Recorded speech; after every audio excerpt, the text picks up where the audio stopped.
Good morning, ladies and gentlemen. It's very nice to see you all here today. I'd like to begin this presentation this morning by introducing myself.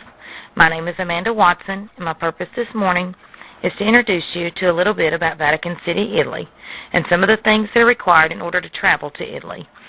A little later on, I want to share with you some ideas about the way a business meeting is conducted.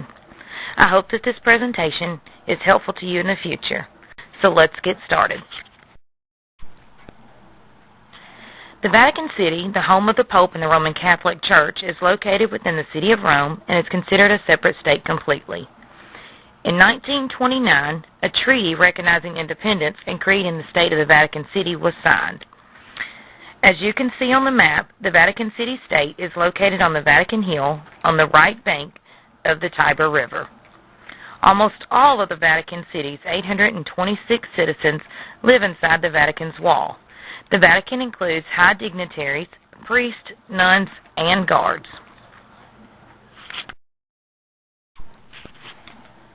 Okay, so now let's talk a little bit about traveling, what we have to do when we travel to Italy. Before traveling to Italy, all vaccinations and medications for vaccine-preventable diseases need to be up to date. I'm talking 4 to 6 weeks before traveling. The routine vaccinations such as the influenza, the chickenpox, polio, measles, mumps, they're all given any time during life. A traveler needs to have these up to date. If not, they are at risk for infection.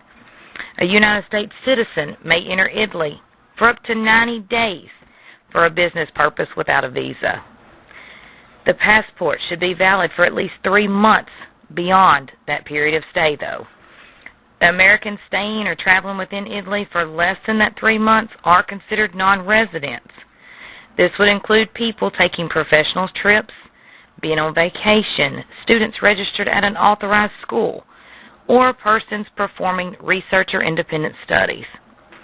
Under the Italian law, all non-residents are required to complete a declaration of presence.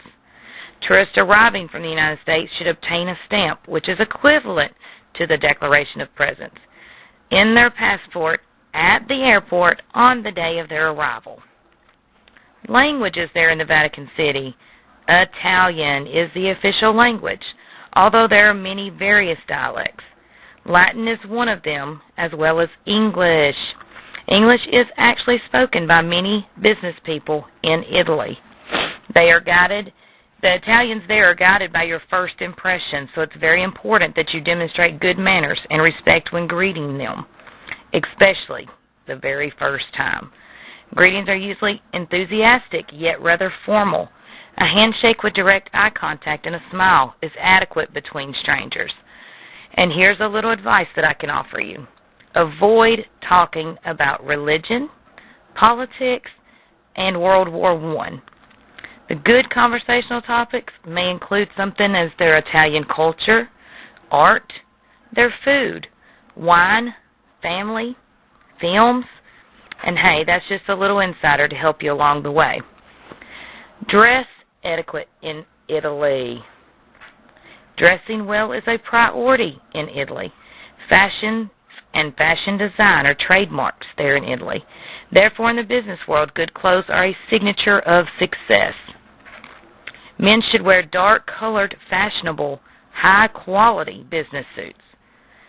Women should wear either business suits, but yet very elegant and expensive. Quality accessories such as shoes, leather goods, they make good impressions with the Italians. But yet elegant accessories are equally important for both men and women.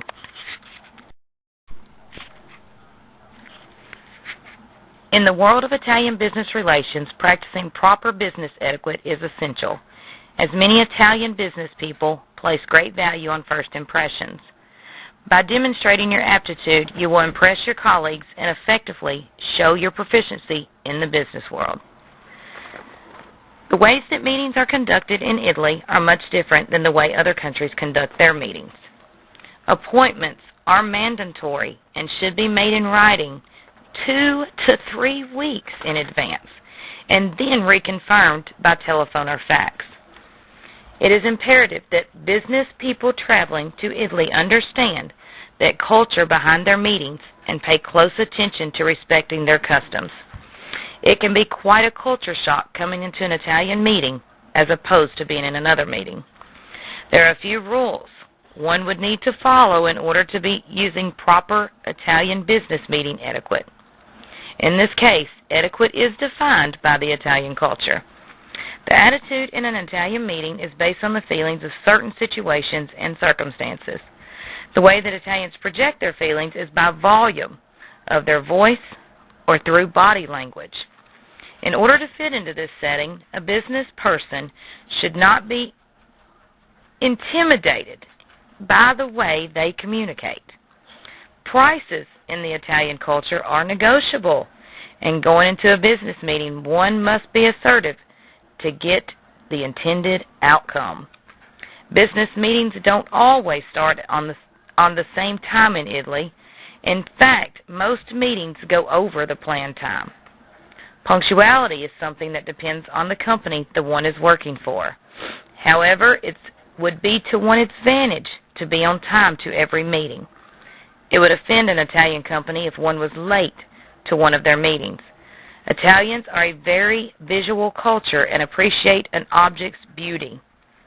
Presentations in an Italian meeting should be visually pleasing. This is something that is extremely important when in a meeting. If something does not meet the standards of an Italian audience visually, they could lose interest in what is being presented.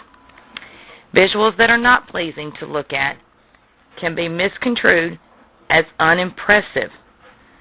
Decoration is just as important as the content in a presentation. When trying to draw a conclusion in an Italian negotiation, it can be hard to negotiate anything specific.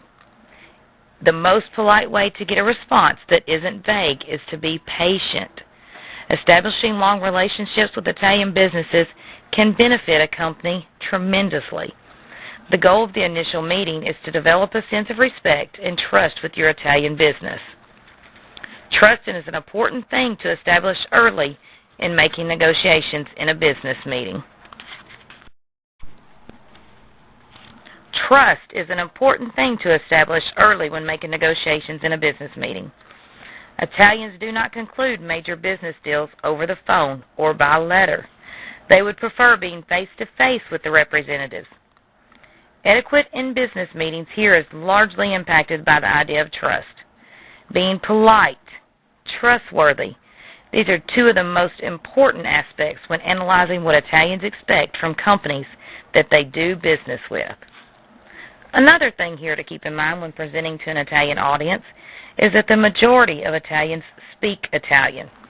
So therefore, hire an interpreter if you are not fluent in Italian. But all of your printed material should be available in both English and Italian.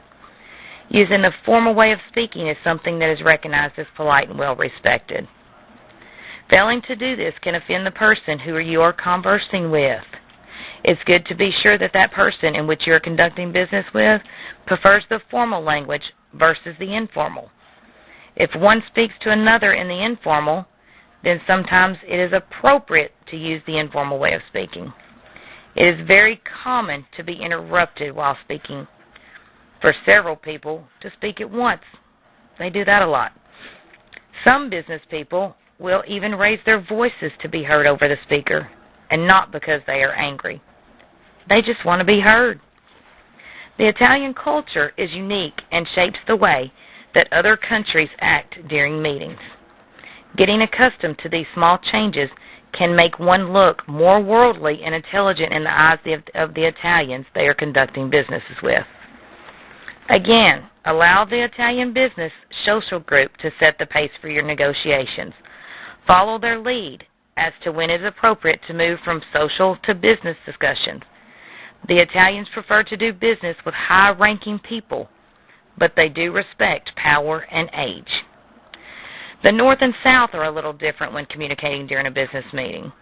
In the North, people are very direct. They see time as money. and get down to business after a brief period of social talk. However, in the South, people take a more leisurely approach to life and want to get to know the people to whom they do business with. Negotiations are often protracted. Always adhere to your verbal agreements.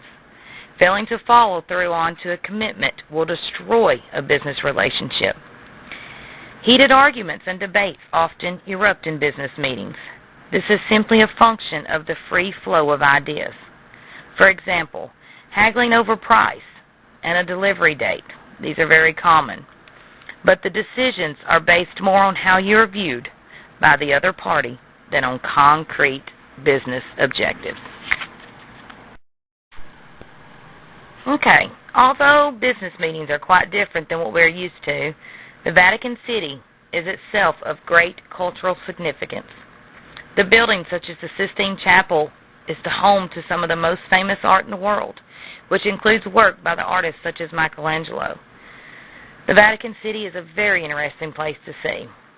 In concluding this presentation, let me once again wish you good luck in visiting the Vatican City in Italy. Thank you again for being so attentive, and I hope that this presentation has been very entertaining and informative as well. And I want to thanks again for having me here today, and I hope you guys enjoy the rest of the afternoon.